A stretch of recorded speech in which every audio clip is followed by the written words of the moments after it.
Good morning. So this comes up quite a lot about should I count calories? Should I not? How many should I be having? I don't want to count calories because it's laborious. I counted stuff before like Slimming World, Weight Watchers, all these things, and I just don't have the time to do it, people might say, etc. Now, this isn't a yes or no answer. So I'm going to go through a few things. I'm also going to share a link where you can find out how many you might need if you wanted to. But I'm going to say now that you by no means need to. I haven't counted calories now, like tracked them in probably years. So I'm just giving you an example. However, I used to track them, and as a result of that, now have quite an eye, you could say, for how much is in certain things and the quality of foods in terms of nutrition to make sure I'm hitting my nutrient needs without having to be looking at everything, etc., because it kind of takes the joys out of food. However, I want to say this now, and it does come down to you. And you think of habit change in general. If someone wants to lose weight, they have to be in a calorie deficit. If they want to lose body fat, you have to be in a calorie deficit. Now, there's many means of ways to do this, and I know I explain about this a lot. And I'm gonna draw again, which is always a risky thing. But so if you're listening, you might not see it. So the key principle here, you've got calorie deficit. So this is energy in, energy out. These all ways of hitting it. Essentially, you could track your calories. Now, the cool thing about tracking your calories is you've got permission to eat any food you like, as you do anyway. You could fit it into your kind of plan here. Now, however, the drawbacks of this is it takes time. You know, it can maybe actually force some people to eat more processed foods because they just like to scan stuff, you know, the apps that do that. So there is always a positive with a negative. Then you've got things like intermittent fasting. I'll call it if intermittent fasting, where maybe you fast for 16 hours or you skip breakfast. You fast for 16 hours or whatever hours it is. And the reason that works is there's fewer opportunities to overeat. Because every time you eat is an opportunity to overeat. However, for some people, it creates that binge restrict tendency. So then you've got that binge restrict tendency. So again, there's a positive and negative. The cool thing is it's very simple. Just don't eat for 12 hours, 16 hours, whatever. Then you've got things like keto. Again, they cut out carbs. So you're not having carbs in the diet. If you think about that, that's 1/3 of your normal nutrients. So maybe 1/3 of your plate is now gone. So it really depends what you replace it with. If you replace that with higher fat, the result is that your calories could go up. But the chances is that if you cut out carbs, you'll probably have more protein and fewer calories because you'll be more full up. So that's how keto can achieve that calorie deficit. You see where I'm going with this? Slimming World, they hope that you fill up on more higher fiber, generally higher protein stuff in the hope that you don't overeat. But the problem with that is it doesn't get round the emotional eating necessarily, binge eating, and our beliefs around food. And I want to touch on this beliefs element because sometimes we just believe a certain food to be bad, good, or I don't eat that because it's processed. Like I could show you a healthy vegan stir fry which is made of purely processed foods. Like it could be like some corn, it could be frozen vegetables, whatever, but they're still full of actual nutrition. Yet that's processed.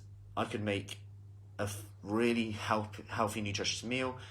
The same with beef. I could say that processed food is olive oil, chopped tomatoes, whatever. Like we have these beliefs about food. I don't eat sugar, but then Sugar is actually in everything. You eat a carrot. Now, my point here is it can get really confusing. And actually for some people, when they track calories for 3 days, 2 days, they start to go, oh, I didn't realise that when I have that one chocolate bar, I don't have to sabotage the rest of my week. It's the same as an apple and a banana or whatever. Yeah, I used to eat like 5 apples and feel dissatisfied. And we start to step back and actually go, you know what? I might start to make a decision that I want to make at that time, because it's okay to eat to make you happy, providing it actually does make you happy. And you don't just eat it and then you to feel like you would have been happy, but then you're not, and you're annoyed, pissed off, frustrated with yourself. Then we've got an issue. And then we can start to question, okay, what feeling was I trying to create from eating that food that I didn't get, that I could possibly get from something else? Maybe a self-care element. Maybe I just needed to get more sleep. When we're tired, when we're stressed, our prefrontal cortex in our brain is essentially not activating like it normally would do. This is the part of our brain that allows us to look at where we want to be longer term, how we want to feel, look longer term.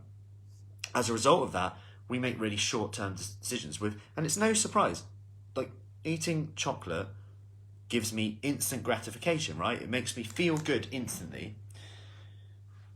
Getting a pen and paper and writing down the calories gives me no instant gratification at all. Of course, that's going to be harder than that one, but it's thinking about the long term. If I wrote down, okay, how do I want to, what feeling do I want to create from eating this chocolate right now? Let's say I'm not hungry and I'm just craving something to eat, or I'm bored. What feeling do I want to create by eating this chocolate? Am I just looking for something to do? Is that feeling I want to create, could I create it with something else? Could I just have a bath? Like, the funny thing, if I have a bath and I thought I was hungry half an hour ago, I have the bath, no longer hungry, I feel really relaxed. And I'm good. I'm fine. It gives me what I wanted, but at the time, that chocolate was the only thing my brain was saying, no, you've got to have that.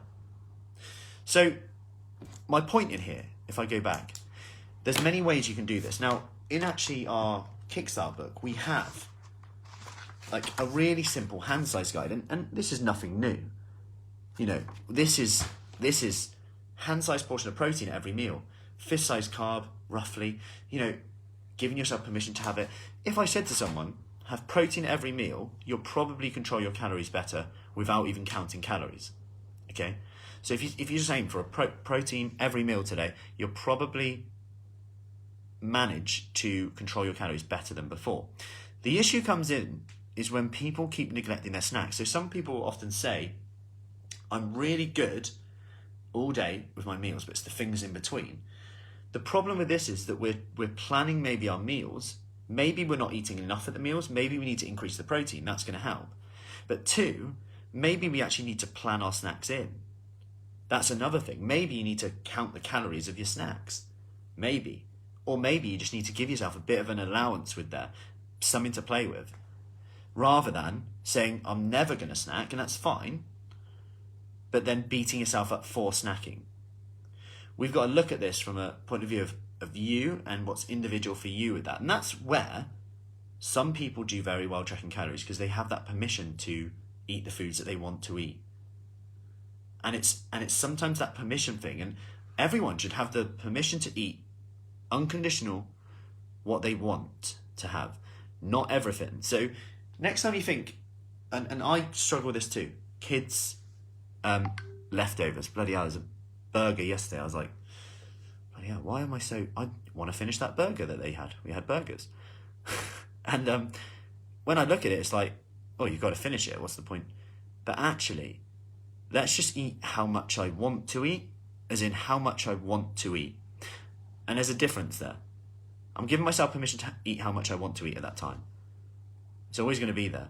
And actually, it saves time the next day, and I love leftover burgers in an omelette. That is, by the way, that's great, by the way. Leftover burger in an omelette. Anyway, if you are someone who likes to track their calories, because everyone's different here, there's no right or wrong way. I've worked with people who've got great results not counting their calories at all. Exercise for them, builds the endorphins, they feel good, everything else is easier. Remember, if you can do the right thing, you don't have to worry about everything. The right thing for you is that one thing that provides a domino effect. For some people, if they get up, exercise, they have more energy, they're better for the day, and as a result of that, they eat better. For other people, it's more complicated than that. Okay, but that's why it's an individual thing. And in our Kickstart, that's why we start with that one-to-one. Because like I've just gone through here, there's so many scenarios that we need to consider sometimes. And it's not as straightforward. So do you need to count calories? No. Do calories count? Yes. Does that mean you need to count them? No. There's many ways around it. If you want the simplest, most actionable thing you can do today, protein at every meal, and then just say right now, which snacks am I going to have today? 2 things, really simple. Less willpower, having to kind of go with it, so you don't have to worry about willpower too much. 2, you're getting protein at every meal, which is going to keep you full up for longer. Good morning, Caroline. Anyway, I hope that helps. I will put a link, by the way, in the comments for people who do want to count their calories and they want a bit of a calculator to help them. And on this note, this will give you 2 figures, a lower number and more of a middle number. And the reason I'm giving you a range here is because, again, people track calories, and when they don't hit their calories, morning Paula, when they don't hit their calories they then get really annoyed, frustrated, I've failed, like, you know, same with like points in Slimming World or Weight Watchers or whatever. We get annoyed because it's a definitive number. Like, if I hit that number, I'm failed. I didn't hit it. And this is why it gives you 2 numbers. And then I would say use that as a range. So you've got a bit of a range, you've got a budget, you could spend that much today, you could spend that much today. Let's see where you're at. Because actually, no one knows the actual sweet spot. The quickest way to find out is by doing. You might be able to get away with more than you think. You might not be, though. You might have to go harder than you think. There's many ways. So, hope that helps. I'll put a link in the comments for that. Feel free to have a look. And any questions, let me know. And speak soon. If you want more information about our Kickstart program, do give me a message. I'll get you the details. Have a lovely day. I'm going to log off now as we have the Butt Family workout with Julie at 6:30 inside our group. So, any questions, let me know and speak soon.